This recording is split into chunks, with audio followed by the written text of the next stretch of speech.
بسم اللہ الرحمن الرحیم۔ السلام علیکم ناظرین۔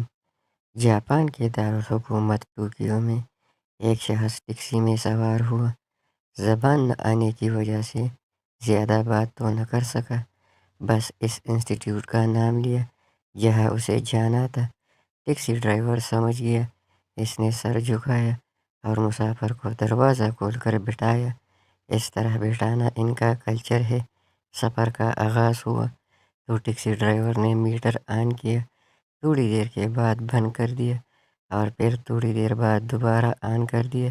مسافر حیران تھا مگر زبان نہ آنے کی وجہ سے چپ رہا۔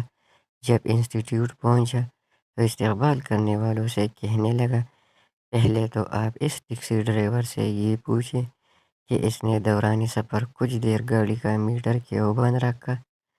لوگوں نے ٹیکسی ڈرائیور سے پوچھا تو وہ بولا، راستے میں مجھ سے غلطی ہوئی، مجھے جس جگہ سے مڑنا تھا وہاں سے نہ مڑ سکا۔ اگلا یوٹرن کافی دور تھا، میری غلطی کے باعث 2-2.5 کلومیٹر سفر اضافی کرنا پڑا۔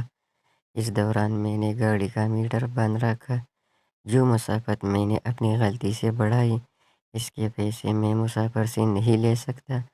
میں حیران ہوں کہ اس ڈرائیور نے نہ چلا لگایا تھا، نہ وہ نماز پڑھتا تھا، نہ کلمہ، نہ اس کی داڑھی تھی، نہ جبہ، نہ ٹوپی، مگر دیانتداری تھی۔